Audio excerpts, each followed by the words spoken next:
En la primavera de 1829, un arrendatario que trabajaba los campos cerca de la frontera entre Delaware y Maryland hizo un hallazgo que destaparía una de las empresas criminales más escalofriantes de la historia estadounidense. Su caballo de arado se hundió de pronto en la tierra, revelando un cofre de madera enterrado bajo el suelo. Dentro yacían los restos esqueléticos de lo que parecía ser un hombre, huesos amarillentos por el tiempo y un cráneo con claras señales de violencia. Y aquello era solo el comienzo. Durante las semanas siguientes, las autoridades desenterraron en esa misma propiedad al menos 7 cuerpos, entre ellos 3 niños, todos víctimas de una mujer cuyo nombre ya se susurraba con terror en toda la península de Delmarve, Martha Patty Cannon. Durante casi 2 décadas, Cannon dirigió lo que los historiadores llaman hoy el ferrocarril subterráneo invertido, una red dedicada a secuestrar afroamericanos libres y esclavos fugitivos para venderlos de nuevo al sur profundo. Pero no se trataba solo de trata de personas. Patty era también una asesina en serie. Mataba a traficantes rivales, testigos e incluso a niños cuando representaban un peligro para sus operaciones. Registros judiciales del condado de Sussex, Delaware, muestran que fue procesada por 4 asesinatos, aunque testigos aseguraban que la cifra real superaba los 20. Antes de seguir con la historia de Patty Cannon y su reinado de terror a lo largo de la línea Mason-Dixon, quiero saber de ti, desde qué ciudad o estado me estás escuchando. La red criminal de Cannon se extendía mucho más allá de su bastión en Delaware, alcanzando comunidades desde Filadelfia hasta el delta del Mississippi. Déjame un comentario y cuéntame desde dónde oyes esta historia. Y no olvides suscribirte y activar la campanita, estos capítulos oscuros de la historia americana merecen ser recordados. El descubrimiento de aquellos restos enterrados acabaría destapando una conspiración criminal que había operado con total impunidad durante más de una década, protegida por la confusión jurisdiccional, los prejuicios raciales y el simple hecho de que la mayoría de sus víctimas eran personas cuyas desapariciones apenas importaban a la sociedad blanca. El lugar donde Patty Cannon construyó su imperio de terror era perfecto para el crimen.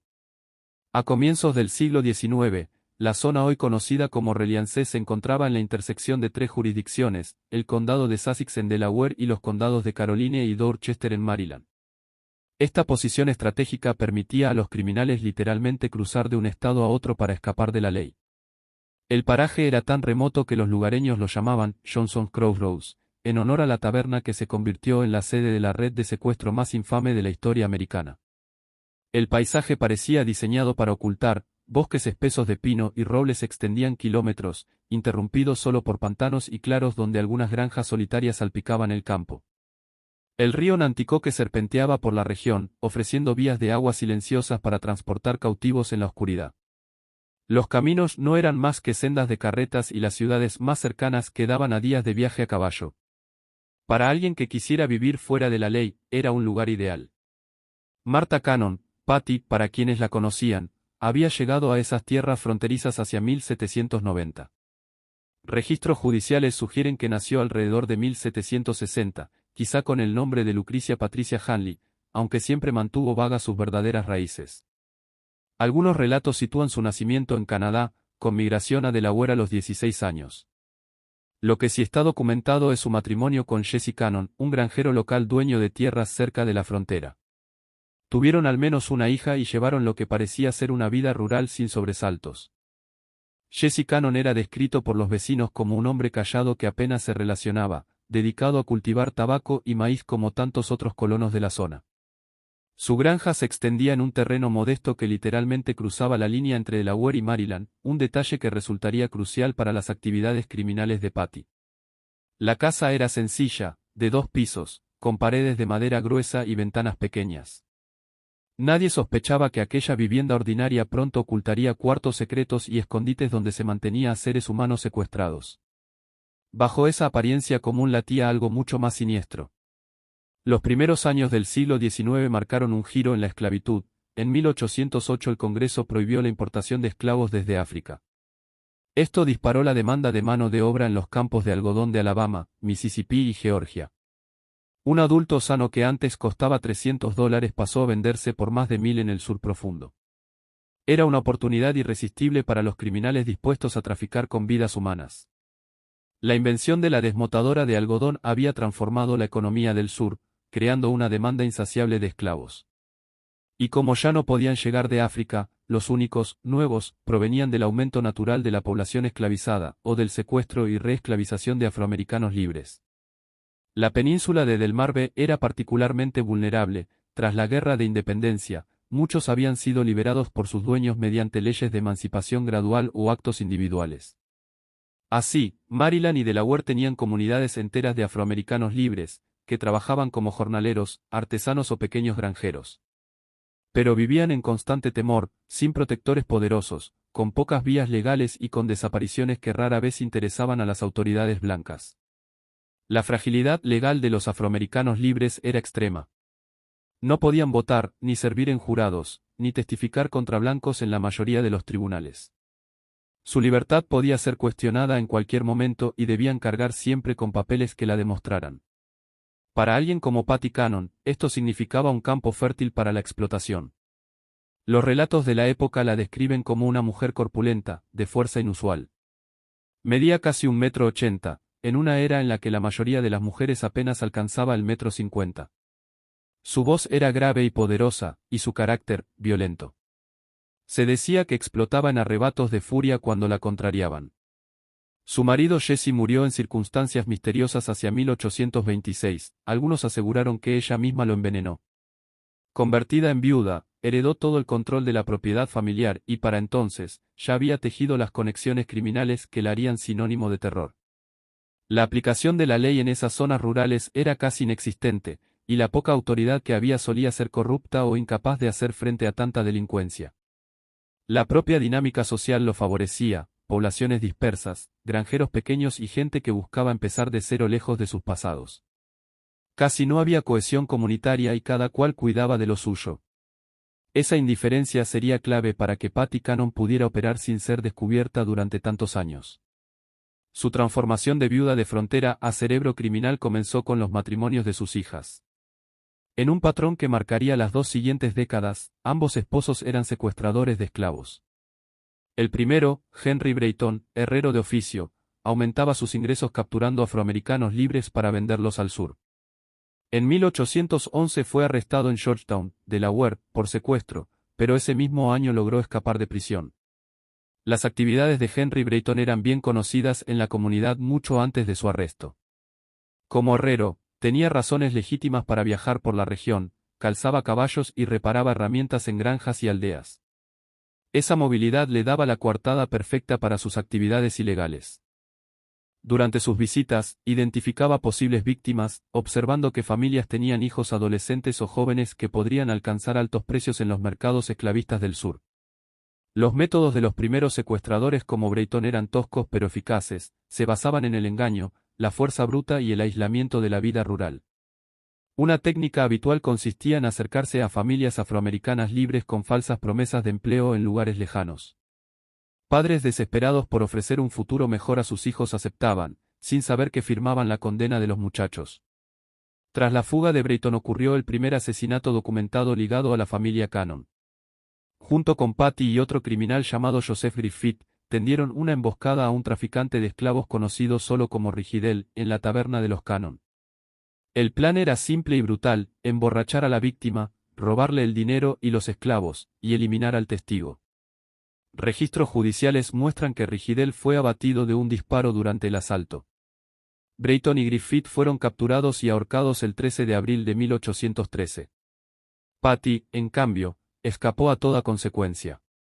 El asesinato de Rigidel marcó un punto de no retorno, ya no se trataba solo de secuestros y escondites, era la aceptación abierta del asesinato como herramienta de negocio. Los periódicos de la época ofrecieron detalles escalofriantes. La víctima viajaba con entre $3,000 y $5,000, destinados a la compra de esclavos. Creyó detenerse en una posada legítima, pero había entrado en una trampa. Los conspiradores lo llenaron de licor hasta que subió a su cuarto. Entonces Brayton y Griffith lo siguieron. Vecinos declararon haber oído gritos, un forcejeo y un disparo. Al amanecer, Rigidel estaba muerto, el dinero, los caballos y la carreta habían desaparecido. El cadáver fue enterrado a toda prisa en la propiedad, iniciando la macabra costumbre de usar aquel terreno como vertedero de víctimas. La ejecución del primer esposo de su hija no disuadió a Patty Cannon. Al contrario, refinó sus métodos. Aprendió que el problema no era delinquir, sino hacerlo sin organización. Cuando su hija se volvió a casar, esta vez con Joseph Johnson, Patty halló al socio ideal. Johnson no era un secuestrador cualquiera, era un hombre de negocios con conexiones en el sur, experiencia en transporte, lo más importante, capital para expandir la empresa más allá del crimen ocasional. Johnson aportó también un recurso estratégico, una taberna en la misma frontera entre Delaware y Maryland, conocida como Joe Johnson's Tavern. Algunas habitaciones quedaban en un estado y otras en el otro.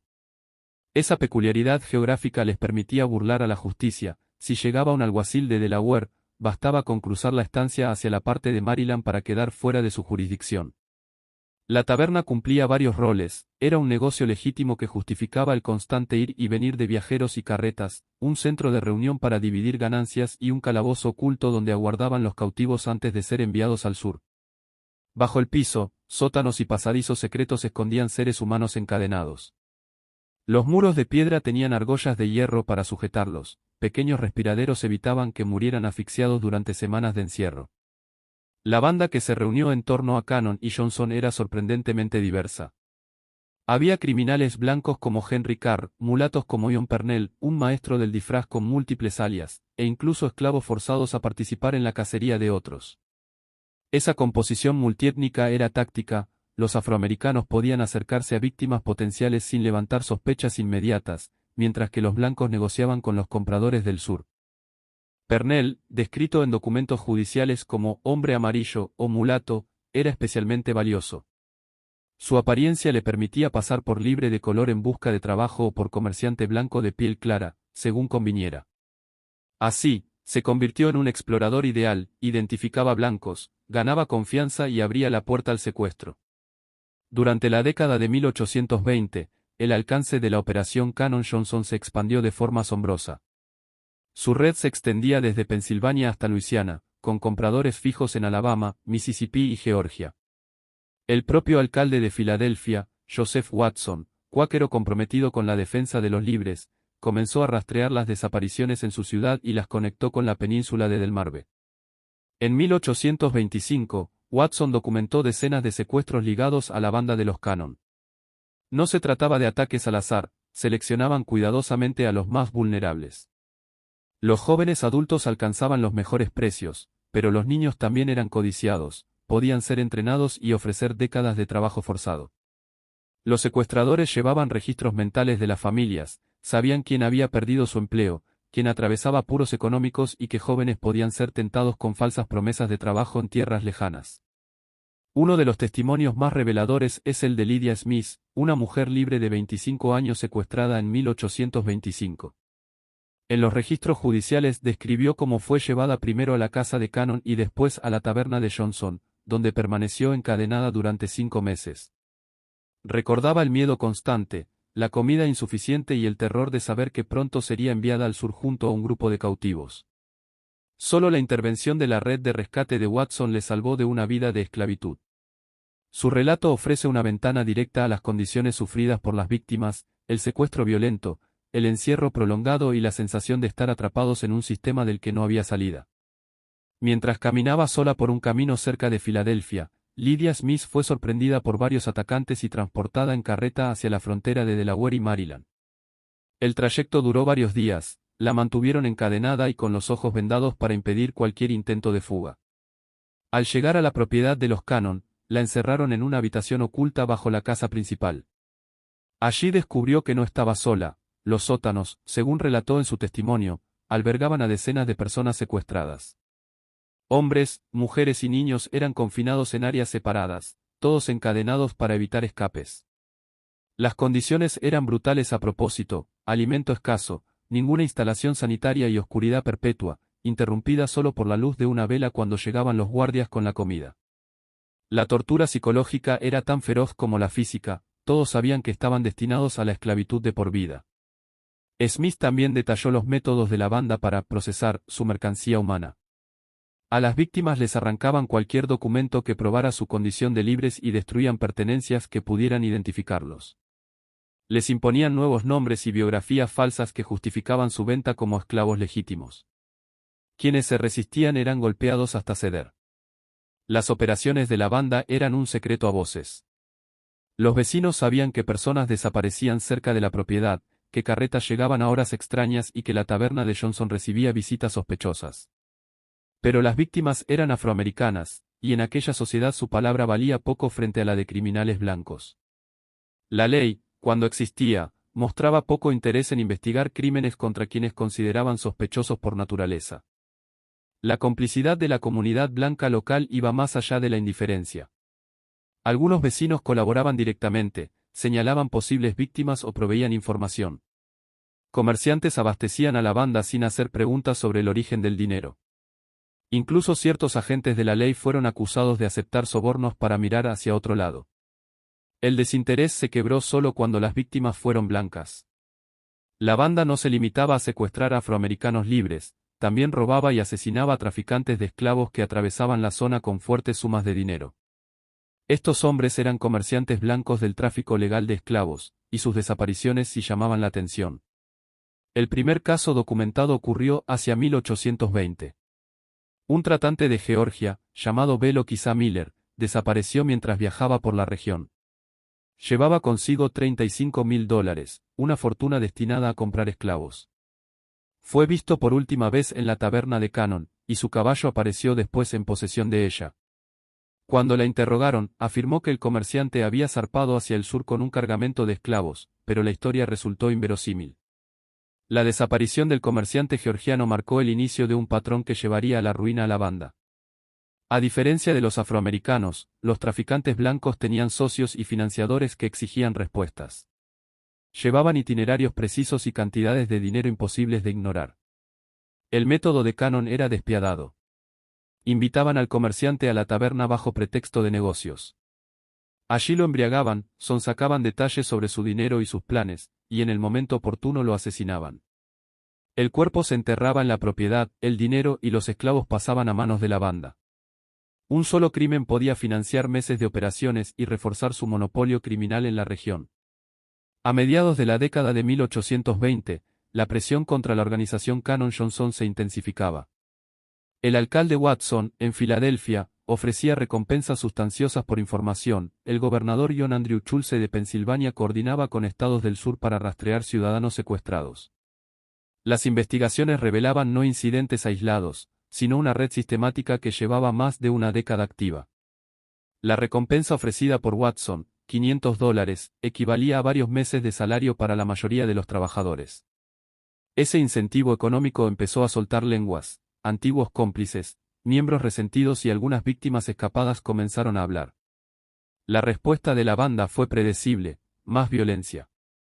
En vez de reducir sus actividades, comenzaron a eliminar testigos con mayor agresividad.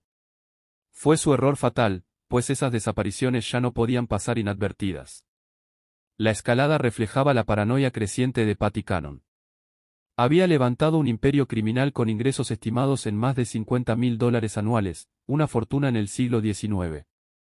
Pero ese éxito atrajo la mirada de la justicia. Convencida de que antiguos aliados podían delatarla, multiplicó su brutalidad. La figura más decisiva en la exposición del grupo sería un muchacho mestizo llamado Cyrus James. Cannon lo había comprado como esclavo cuando tenía apenas 7 años y lo crió en su casa. A medida que crecía, fue forzado a participar en las operaciones, servía como señuelo para atraer a otros afroamericanos. Conocía cada engranaje de la red y, al mismo tiempo, sentía un horror creciente ante lo que presenciaba. Su situación era trágica: esclavo sin opciones, debía obedecer, pero entendía que estaba ayudando a destruir vidas de personas que compartían su sangre y su destino. Esa conciencia interna lo atormentaba hasta empujarlo, años después, a colaborar con las autoridades, aún arriesgando la vida. El control psicológico que Cannon ejercía sobre James era perverso. Lo trataba a veces como miembro privilegiado de la casa, y otras lo amenazaba con venderlo a amos crueles en el sur profundo. Le repetía que su supervivencia dependía de ella y que cualquier traición significaría su muerte inmediata. Este juego de dependencia y terror lo mantuvo obediente durante años, aunque fuese testigo de crímenes horrendos. En su testimonio posterior, James relató que vio a Cannon asesinar a varios niños. En un caso atroz, describió cómo tomó a un pequeño afroamericano herido, aún con vida, lo cargó en su delantal y lo sacó de la casa. El niño jamás regresó. James sabía dónde estaban enterrados los cuerpos, porque él mismo había sido obligado a deshacerse de ellos. No eran actos impulsivos, sino decisiones calculadas. Para Cannon, un niño enfermo o herido no merecía cuidados, era más rentable eliminarlo que arriesgar gastos médicos o delaciones. Los jóvenes que resultaban difíciles de controlar o que insistían en defender su condición de libres eran eliminados como fuentes de problemas. Incluso los bebés nacidos de mujeres secuestradas eran a veces asesinados y Patty Cannon consideraba que serían más molestia que provecho. El principio del fin para la banda llegó con su trato hacia tratantes rivales de esclavos. La competencia en el tráfico humano ilegal era feroz, y el grupo de Cannon se había labrado la reputación de asesinar competidores para robarles el dinero y su carga humana. Esta práctica se intensificó a medida que aumentaba la presión de la justicia. Un tratante muerto no podía testificar. La decisión de escalar la violencia contra víctimas blancas reflejaba tanto la desesperación creciente de Cannon como un error fatal de cálculo. Había operado tanto tiempo con impunidad que se creía intocable. Como los asesinatos de afroamericanos nunca habían provocado una respuesta seria de la ley, supuso que lo mismo ocurriría con los blancos. Esa suposición resultaría letal para su imperio criminal. A comienzos de 1829, los cadáveres empezaron a salir a la luz. Un arrendatario que trabajaba tierras de Cannon araba una zona baja, recién despejada de maleza, cuando su caballo se hundió en lo que resultó ser una tumba.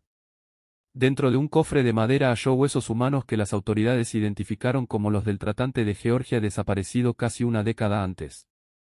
Este hallazgo desencadenó un registro sistemático de la propiedad, que reveló múltiples fosas. El agricultor que hizo el descubrimiento trabajaba una parcela que Cannon había arrendado para obtener ingresos extra. Era un terreno antes inutilizable por las inundaciones, pero la sequía reciente lo había hecho cultivable. Al hundirse el caballo, el hombre creyó haber topado con un pozo viejo o una depresión natural. Solo al cavar para liberar al animal comprendió la magnitud de lo que había encontrado. El cofre de madera estaba sorprendentemente bien conservado, pese a contener restos de casi 10 años. Sus dimensiones exactas para albergar un cuerpo humano mostraban que no se trataba de un entierro apresurado, sino de un método sistemático y perfeccionado a lo largo de años. El descubrimiento del primer cuerpo, a inicios de 1829, puso en marcha la cadena de sucesos que acabaría con el imperio de Patty Cannon. Las autoridades de Delaware, en coordinación con Maryland y con representantes del gobernador de Pensilvania, emprendieron una investigación a gran escala. El esfuerzo fue dirigido por el sheriff Joseph Houston del condado de Sussex, en cooperación con funcionarios de varios estados, un enfoque inédito para la época. Por fin se reconocía que las actividades de la banda cruzaban fronteras estatales y exigían respuesta conjunta. Las órdenes de registro obtenidas eran excepcionalmente amplias, permitían excavar cualquier rincón de las propiedades Cannon donde pudiera haber cuerpos ocultos. Esto era vital, pues protegía a los investigadores de acusaciones de allanamiento. Además, los documentos establecían que cualquier evidencia serviría para enjuiciar en distintas jurisdicciones, cerrando las lagunas legales que la banda había explotado durante años. El 3 de abril de 1829, Cyrus James fue capturado en Delaware. Los detalles son confusos, pero los registros sugieren que intentaba huir cuando fue detenido. Frente a las pruebas abrumadoras y la amenaza de ejecución, aquel joven que había sido esclavizado desde niño y obligado a una vida criminal tomó una decisión trascendental: cooperar con las autoridades y contarlo todo. No fue una decisión fácil. James comprendía que su testimonio podía implicarlo en crímenes que había sido forzado a cometer. Pero también sabía que guardar silencio significaba proteger a la mujer que lo había esclavizado y lo había hecho partícipe de la destrucción de incontables vidas. Su cooperación fue más que una estrategia legal, fue un acto moral, una liberación de la esclavitud psicológica que Cannon había ejercido sobre él durante años. Su testimonio resultó devastador. Ante el juez de paz en Seaford, Delaware, relató asesinatos cometidos a lo largo de casi una década. Contó que Joseph Johnson, su hermano Ebenezer y Patty Cannon habían disparado contra el tratante de Georgia mientras cenaba en la casa. Vio cómo cargaban el cuerpo en un cofre y lo enterraban en la propiedad. Y aquello era solo el comienzo de sus revelaciones. La precisión de James fue extraordinaria, describió no solo crímenes aislados, sino el sistema entero que la banda había montado. Sabía dónde estaban las tumbas, quiénes eran los cómplices, qué rutas usaban para transportar secuestrados y qué compradores esperaban en el sur. Siguiendo sus indicaciones, las autoridades excavaron los terrenos. En un jardín hallaron el cadáver de un niño mestizo. James testificó que había sido esclavizado junto a su madre y asesinado por Cannon, que sospechaba que su padre era blanco, quizá incluso de su propia familia. El destino de la madre nunca quedó claro, lo que sugiere la aterradora posibilidad de que también hubiese sido asesinada. Ese hallazgo estremeció a los investigadores. No se trataba de un rival ni de un secuestrado anónimo, sino de un niño nacido y criado bajo el mismo techo de Cannon. El crimen parecía motivado por pura paranoia racista y miedo a que un niño mestizo amenazara su control. Excavaciones adicionales sacaron a la luz 2 cajas más con huesos humanos. James identificó a un niño al que Cannon había golpeado hasta la muerte con un trozo de madera, y a un adulto al que la banda consideraba con propiedades, es decir, libre y con recursos susceptibles de robo. La naturaleza sistemática de los asesinatos revelaba a Cannon no como una simple delincuente, sino como una asesina en serie amparada por el aislamiento geográfico, la indiferencia hacia los afroamericanos y una red de cómplices beneficiados por el negocio. La evidencia física corroboraba cada palabra de James. Los cofres tenían la misma construcción, como si hubiesen sido fabricados con ese único propósito. Las tumbas seguían un patrón de planificación. Y lo más macabro, algunas osamentas mostraban señales de que sus dueños habían sido enterrados vivos. A medida que la noticia se extendía, otros testigos comenzaron a hablar. Vecinos que habían callado por miedo durante años encontraron el valor de contar lo que sabían. Sus declaraciones revelaron más víctimas y detalles que confirmaban el testimonio de James. Entre los nuevos testigos apareció Thomas Freeman, un afroamericano libre que había sido abordado por miembros de la banda en 1827, pero logró escapar. Freeman testificó que le habían ofrecido trabajo en Georgia y que, en ruta hacia la propiedad de los Cannon, comenzó a sospechar del comportamiento de sus acompañantes. Durante una parada logró huir y pasó varios días escondido en los bosques antes de regresar a Filadelfia. Su relato fue crucial porque iluminaba los métodos de reclutamiento de la banda. Describió cómo el primer acercamiento parecía totalmente legítimo. En Filadelfia, mientras buscaba empleo desesperadamente, un hombre bien vestido le ofreció trabajo en una plantación de Georgia, con buen salario y transporte gratuito. Solo durante el viaje, al notar contradicciones en las historias de sus escoltas, comprendió el verdadero peligro. La investigación se amplió más allá de Delaware. Las autoridades de Maryland comenzaron a inspeccionar propiedades de la banda, mientras que en Pensilvania se documentaba toda la red de secuestros. La coordinación entre jurisdicciones, inédita en aquella época, reflejaba el reconocimiento de que se trataba de una conspiración interestatal que requería respuesta federal. Incluso funcionarios de Washington D.C. se involucraron, marcando el inicio de lo que más tarde sería la aplicación coordinada de la ley contra el crimen organizado. El 13 de abril de 1829, un gran jurado de 24 hombres blancos en Delaware emitió una acusación formal contra Martha Patty Cannon por 4 cargos de asesinato. Las acusaciones, firmadas por James Rollers, fiscal general de Delaware, representaban la primera vez que alguien de la infame banda enfrentaba consecuencias serias por crímenes contra afroamericanos. La composición del jurado era reveladora: 24 hombres blancos, granjeros, comerciantes y profesionales.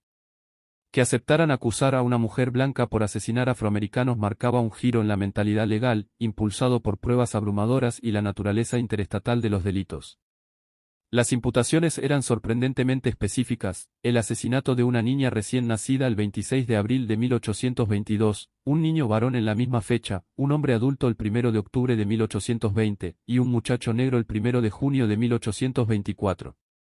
Cada cargo conllevaba pena de muerte, y la evidencia contra ella era demoledora. El caso no dependía únicamente de testimonios circunstanciales, como era habitual entonces. Se basaba en pruebas físicas, múltiples testigos y las confesiones detalladas de Cyrus James, quien había participado forzado y conocía cada rincón del sistema. Su colaboración se convirtió en la columna vertebral de la acusación. El fiscal James Rollers comprendía la magnitud del momento: demostrar que la ley se aplicaba a todos, sin importar raza ni estatus, y enviar un mensaje claro a otras bandas criminales de la región. Pero la propia Patty Cannon desafiaba las categorías de su tiempo. Los periódicos la describían como una mujer enorme, físicamente poderosa, respetada y temida incluso por delincuentes endurecidos. A sus 70 años, se mantenía lúcida y desafiante, sin mostrar remordimiento alguno ante pruebas irrefutables. Las crónicas de su encarcelamiento en la prisión del condado de Sussex, en Georgetown, Delaware, la retratan como una criminal impenitente, incapaz de comprender por qué la estaban procesando. Para ella, sus actos eran negocios legítimos y no crímenes, porque no consideraba a sus víctimas como seres humanos, sino como propiedad. El presidio mismo era rudimentario, una construcción de piedra pensada para deudores y delincuentes menores, no para una asesina múltiple. Se reforzaron celdas con barrotes adicionales, se duplicó la guardia y se temían intentos de fuga o represalias de cómplices. Durante su reclusión, Cannon comenzó a hablar con más franqueza sobre su carrera criminal. Según los relatos de la época, admitió haber matado al menos a 2 docenas de personas, afroamericanos, tratantes rivales, testigos incómodos, hablaba de asesinatos con la misma indiferencia con que otros hablarían de ganado. Esa frialdad heló la sangre de los propios agentes acostumbrados a la violencia de frontera. Sus confesiones confirmaron lo que los investigadores ya sospechaban: los cadáveres hallados en su propiedad eran apenas la punta del iceberg. Habló de crímenes desde los primeros años de 1810, de secuestros de cientos de víctimas y de una red criminal que se extendía por varios estados. El proceso judicial avanzó con rapidez inusual para la época. La presión pública y la magnitud de las pruebas exigían una resolución pronta. Los registros sugieren que el juicio estaba previsto para finales de mayo de 1829, con selección del jurado la semana previa y ejecución inmediata en caso de condena. La estrategia de la acusación era clara: mostrar pruebas físicas, presentar a Cyrus James y otros testigos, y dejar que el jurado llegara a la única conclusión posible, que Patty Cannon era culpable de múltiples asesinatos. La defensa solo podía apelar a su edad y género, pero pocos creían que tal alegato tuviera peso ante la monstruosidad de los crímenes. El juicio prometía ser uno de los más significativos en la historia criminal de Delaware, seguido de cerca por periódicos hasta de Filadelfia. Los periódicos de Filadelfia y Baltimore planeaban una cobertura exhaustiva del juicio. Sin embargo, el proceso legal contra Patty Cannon nunca llegó a su desenlace previsto. El 11 de mayo de 1829, aproximadamente 3 semanas antes de su ejecución programada, los guardias de la cárcel la encontraron muerta en su celda. La causa oficial fue registrada como suicidio por veneno, aunque las circunstancias nunca quedaron del todo claras. Algunos relatos sugieren que simpatizantes le habían hecho llegar arsénico, otros, que lo había estado acumulando durante semanas en secreto. El hallazgo conmocionó a la prisión de Georgetown y a la comunidad entera. Los guardias la descubrieron tendida en el suelo de su celda durante la ronda matutina. No había señales de violencia ni de intento de fuga. La puerta estaba cerrada con llave desde afuera. Lo único extraño era un pequeño frasco oculto en su ropa, que más tarde resultó haber contenido arsénico. La pregunta de cómo obtuvo el veneno nunca fue resuelta. Las medidas de seguridad eran laxas, y los visitantes no eran revisados a fondo. Era posible que alguien lo hubiese introducido durante una visita, pero nunca se identificó al responsable. Algunos contemporáneos especularon que Cannon había planeado su suicidio desde el mismo momento de su arresto. Había visto la ejecución del primer marido de su hija y comprendía bien su destino. Prefirió morir en sus propios términos antes que enfrentar la humillación pública de la horca. Su muerte privó a las familias de las víctimas de la justicia que esperaban, pero puso fin a una de las empresas criminales más sistemáticas de la historia temprana de Estados Unidos.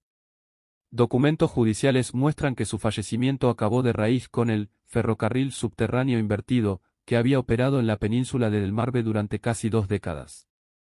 Tras su muerte, el caos fue inmediato. Las autoridades habían preparado lo que iba a ser el juicio más importante en la historia criminal de Delaware, y de pronto se quedaron con preguntas sin respuesta. La investigación continuó durante meses, pero sin su testimonio muchos detalles quedaron en la sombra. El destino de sus cómplices varió. Joseph Johnson, su yerno y principal socio, huyó a Alabama o Mississippi antes de que comenzaran las pesquisas. Su hermano Ebenezer también escapó al sur profundo. La policía local apenas hizo intentos tibios de perseguirlos. Las distancias y los problemas jurisdiccionales hacían casi imposible su captura. El único que permaneció fue Cyrus James, el muchacho esclavizado desde niño y forzado a participar en los crímenes. Su cooperación con las autoridades le valió la libertad en lugar de la ejecución. Los tribunales de Delaware reconocieron que había sido obligado y que su testimonio había sido esencial. Fue trasladado a Pensilvania, donde abolicionistas le ayudaron a empezar una nueva vida con otra identidad. Algunos relatos dicen que más tarde participó activamente en el verdadero ferrocarril subterráneo, utilizando su conocimiento de redes criminales para ayudar a fugitivos a escapar hacia la libertad. La magnitud de los crímenes de la banda era aterradora. Se estima que secuestraron entre 500 y 1000 personas libres para venderlas como esclavos en el sur profundo. El valor económico de estas operaciones ascendía a millones de dólares en términos actuales. Pero el costo humano era incalculable. Cada secuestro representaba la destrucción de una familia, la pérdida de una vida, el desgarro de comunidades enteras. Muchos jamás fueron recuperados y murieron en la esclavitud, lejos de su hogar. La red se extendía desde Nueva York hasta Luisiana. Los Cannon formaban parte de un sistema más amplio de trata ilegal que explotaba los vacíos legales y la falta de coordinación policial del siglo XIX. El legado de Patty Cannon no se limita a sus crímenes, su historia expone la violencia sistémica que sustentaba la esclavitud, la vulnerabilidad de los afroamericanos libres en la época y las grietas legales que criminales sofisticados sabían aprovechar. Su cuerpo fue enterrado primero en el cementerio de la cárcel de Georgetown, sin ceremonia alguna. Décadas después, cuando el terreno fue convertido en un estacionamiento, sus restos fueron trasladados a una fosa común junto a la nueva prisión. En un giro macabro, su cráneo fue separado y exhibido en distintos lugares durante años, incluso en 1961 estuvo en préstamo a la Biblioteca Pública de Dover, como un morboso recordatorio de uno de los capítulos más oscuros de Delaware. El caso Cannon dejó cicatrices profundas. La zona de Johnson Crossroads cambió su nombre a Reliance para escapar de la infamia, pero el estigma persistió por generaciones. Los valores de las propiedades cayeron, y muchas familias abandonaron la región marcada por aquellos horrores. A nivel nacional, el proceso marcó un cambio, aunque pequeño, en la actitud legal. Por primera vez se había llevado ante la justicia a alguien por crímenes contra afroamericanos libres.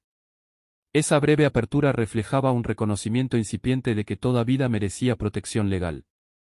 La documentación del caso nutrió al movimiento abolicionista, demostrando cuán frágil era la libertad de los afroamericanos y lo fácil que era volverlos a esclavizar.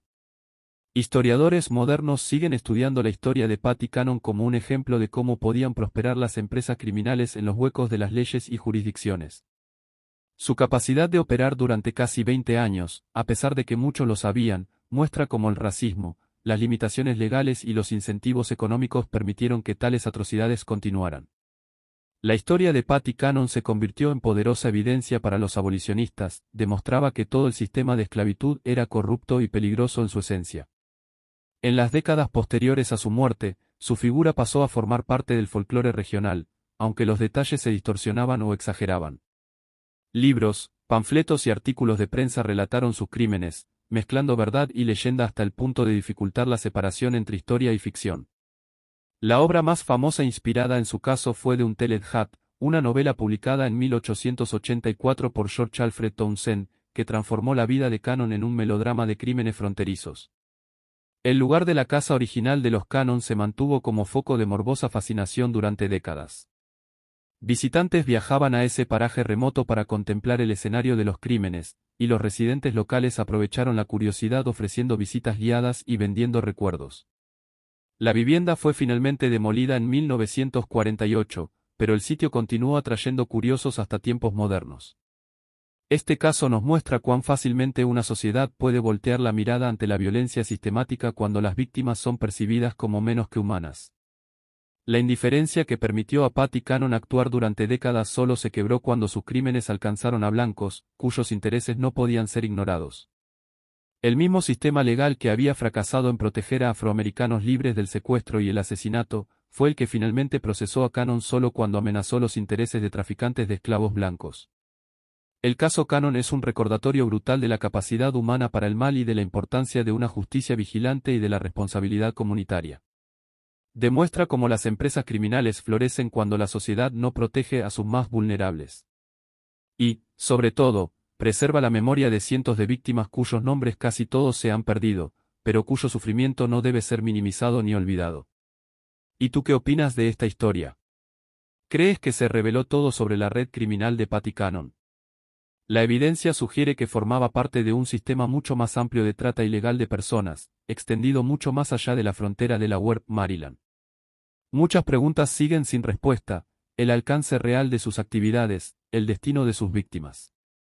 Deja tu comentario y comparte tus pensamientos sobre este capítulo oscuro de la historia americana. Y si disfrutaste de este relato y quieres más historias de terror de un pasado oculto de Estados Unidos, suscríbete, activa la campanita y compártelo con alguien que ame los misterios de crímenes olvidados. Nos vemos en el próximo vídeo, donde exploraremos otra aterradora historia real desde las sombras de la historia estadounidense.